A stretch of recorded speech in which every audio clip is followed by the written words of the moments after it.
1987 Lee ബ്യൂങ് ചുൾ അന്തരിച്ചു. അദ്ദേഹത്തിന്റെ മകൻ ലീ കുൻ ഹി ചെയർമാനായി സ്ഥാനമേറ്റു. അപ്പോഴേക്കും സാംസങ് ഒരു വലിയ കമ്പനിയായി മാറിയിരുന്നു. പക്ഷേ ലോകവിപണിയിൽ വില കുറഞ്ഞ ഗുണമേന്മയില്ലാത്തൊരു ബ്രാൻഡ് എന്ന പേരായിരുന്നു അവർക്ക്.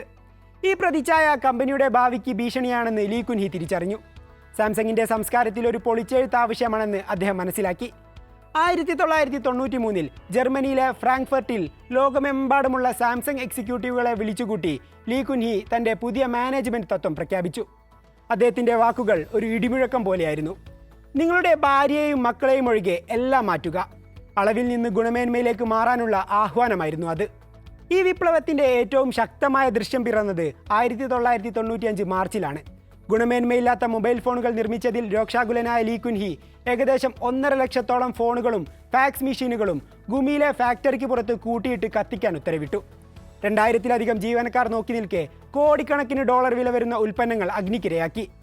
ഗുണമേന്മയുടെ കാര്യത്തിൽ ഒരു വിട്ടുവീഴ്ചയ്ക്കും തയ്യാറല്ല എന്ന വ്യക്തമായ സന്ദേശമായിരുന്നു അത്. ഈ സംഭവം സാംസങ്ങിന്റെ DNA തന്നെ മാറ്റിമറിച്ചു.